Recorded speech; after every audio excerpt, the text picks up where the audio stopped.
En esta lección vamos a trabajar sobre el Poder Judicial y el Tribunal Constitucional. Vamos a por ello. Bueno, ¿y por qué hemos decidido unir en una sola lección los apartados sobre el Tribunal Constitucional y el Poder Judicial? Bueno, pues porque son dos temas que tienen muchos puntos en común fáciles de confundir de cara a un examen de oposición, especialmente un examen de oposición de tipo test. Por eso los esfuerzos de este vídeo van a estar centrados en hallar estos puntos en común fáciles de confundir y desgranarlos un poco, así como señalar también las diferencias que existen entre estos dos bloques. En primer lugar, el Poder Judicial es el poder de impartir justicia y en España lo ostentan juzgados y tribunales, y lo ejercen juzgando y haciendo ejecutar lo juzgado. El Tribunal Constitucional, como ya adelantábamos en la introducción, tiene la función de interpretar la Carta Magna y su interpretación resuelve cualquier duda o conflicto que pueda surgir sobre ella. Vamos a empezar viendo cuáles son los puntos en los que nos podemos confundir entre el Poder Judicial y el Tribunal Constitucional. En primer lugar, en el Poder Judicial tenemos al Consejo General del Poder Judicial, que es el órgano de gobierno del Poder Judicial, el órgano de gobierno de los jueces, que está compuesto por 20 vocales más su presidente.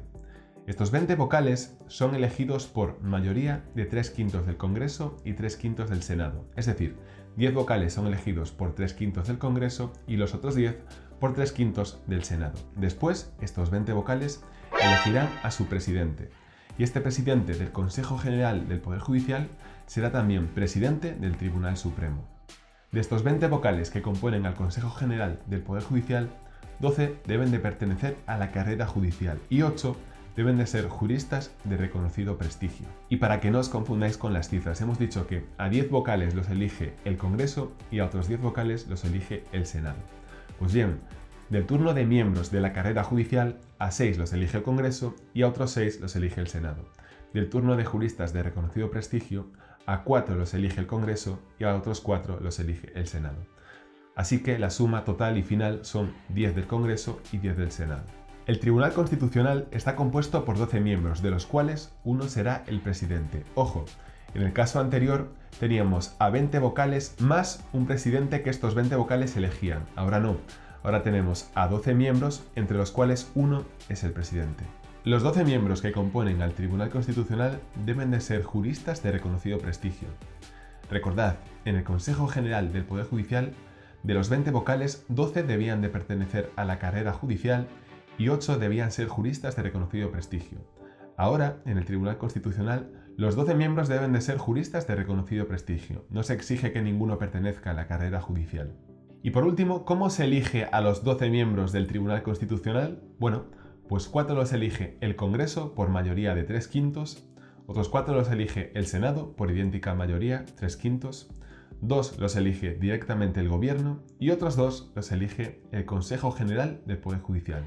Aquí la diferencia con el Consejo General del Poder Judicial está en que 2 miembros los elige directamente el Gobierno y otros 2 miembros los elige directamente el Consejo General del Poder Judicial. Y las similitudes son que los 4 miembros que elige cada una de las cámaras los tiene que designar por la misma mayoría que designaba a los vocales del Consejo General del Poder Judicial. Hasta aquí hemos visto la parte en la que nos van a querer confundir en los exámenes de oposición entre el Consejo General del Poder Judicial y el Tribunal Constitucional. Ahora vamos a ver varios puntos sobre el Poder Judicial que también son muy preguntados en los exámenes de oposición. Pues bien, dentro del Poder Judicial tenemos al Ministerio Fiscal, que está integrado dentro del Poder Judicial, pero funciona con autonomía funcional. A la cabeza del Ministerio Fiscal está el Fiscal General del Estado, que es elegido directamente por el Gobierno, oído el Consejo General del Poder Judicial. Oído quiere decir que el Consejo General del Poder Judicial se debe de pronunciar acerca del candidato designado por el Gobierno, pero al final el Gobierno elige a quien considera oportuno. Otra típica pregunta sobre el Poder Judicial con la que os van a querer confundir es sobre los Tribunales Superiores de Justicia que culminan la organización judicial en el ámbito de las comunidades autónomas. Esto es así porque la justicia se organiza territorialmente y las comunidades autónomas son una de sus demarcaciones. ¿Y dónde puede surgir la confusión respecto de los Tribunales Superiores de Justicia? Bueno, pues porque aparecen mencionados en el título 8º de la Constitución, el título sobre la organización territorial, y concretamente en su capítulo 3, el capítulo que habla de las comunidades autónomas. Lo que tenemos que tener meridianamente claro es que en ningún caso son un órgano autonómico. ¿Y por qué? Bueno, pues porque existe un único poder judicial que es estatal. Y pasamos ahora a ver algunas de las funciones más preguntadas y relevantes respecto del Tribunal Constitucional, en su labor de máximo intérprete de la Carta Magna, en su labor de máximo intérprete de la Constitución. Pues bien, el alto tribunal tiene la potestad de declarar inconstitucionales y dejar sin efecto aquellas normas con rango de ley que contradigan a la Carta Magna. Lo puede hacer en su totalidad o únicamente en aquellas partes que contradigan a la Carta Magna, consiguiendo así que la Constitución prevalezca por encima de cualquier otra norma de rango inferior. ¿Y quiénes pueden interponer el recurso de inconstitucionalidad? Bueno, pues pueden hacerlo el presidente del gobierno, ojo, no el gobierno en su conjunto, sino el presidente del gobierno. Lo pueden hacer también 50 diputados o más, 50 senadores o más, y el defensor del pueblo. Mucho ojo, no puede interponer este recurso el fiscal general del Estado, que por aquí muchas veces nos intentan confundir en los exámenes de oposición. Después, también pueden interponer este recurso los órganos ejecutivos colegiados de las comunidades autónomas, es decir, los gobiernos autonómicos, y también las asambleas legislativas de las comunidades autónomas, es decir, los parlamentos autonómicos. Después los jueces pueden interponer la cuestión de inconstitucionalidad, es decir, que si para dictar una sentencia dudan de la constitucionalidad de la ley que tengan que aplicar, pueden plantear esta duda al Tribunal Constitucional y las consecuencias pues pueden ser las mismas que cuando alguno de los órganos que hemos visto interpone un recurso, es decir, que la norma puede ser también declarada inconstitucional. Otra de las funciones del Tribunal Constitucional es resolver los recursos de amparo. El recurso de amparo puede interponerse por la violación de alguno de los derechos que decíamos más garantizados, es decir, por la violación de alguno de los derechos que se encuentran en la sección primera del capítulo segundo del título primero. ¿Y quién puede interponer este recurso? Bueno, pues cualquier persona que se vea afectada en sus derechos, así como también el defensor del pueblo y el Ministerio Fiscal. Ojo, el Ministerio Fiscal puede interponer recurso de amparo, pero no recurso de inconstitucionalidad, que no os confundan por aquí.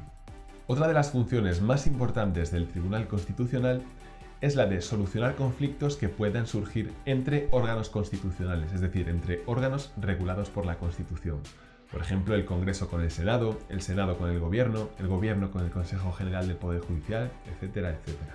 Y por último, otra de las competencias más importantes de este alto tribunal es resolver los conflictos de competencias que puedan surgir entre el Estado y las comunidades autónomas o entre varias comunidades autónomas entre sí. Para ilustrar lo que venimos diciendo, sabemos que Euskadi y Cataluña son los territorios con los que más conflictos de este tipo suele tener el Estado. Y esto en cierto modo es natural porque son los territorios que más competencias tienen asumidas. Por lo tanto, también es natural que más a menudo el Tribunal Constitucional tenga que intervenir para delimitar este ámbito de competencias autonómicas con el ámbito de competencias estatales. Bien, pues hasta aquí el tema sobre el Poder Judicial y el Tribunal Constitucional. Concluyo lanzándoos la reflexión que yo hice la primera vez que estudié este tema, y es que ¿cómo puede ser que hablemos de que existe una separación de poderes, que es uno de los pilares básicos de una democracia avanzada, cuando al órgano de gobierno de los jueces, al Consejo General del Poder Judicial, lo eligen directamente los miembros del Poder Legislativo, es decir, el Congreso y el Senado? ¿Cómo puede ser que hablemos de una separación de poderes o de una imparcialidad del Tribunal Constitucional cuando sus miembros son elegidos directamente también por el Congreso y el Senado y además por el Gobierno y el Consejo General del Poder Judicial, pero que sabemos es un órgano que a su vez también elige el Poder Legislativo? Ahí os dejo esta idea. Sacar conclusiones sobre la materia que vamos estudiando es algo muy interesante y que os aconsejo que hagáis porque nos lleva a querer saber más, a interesarnos sobre el tema. Yo sin más me despido. Un saludo y hasta la siguiente lección.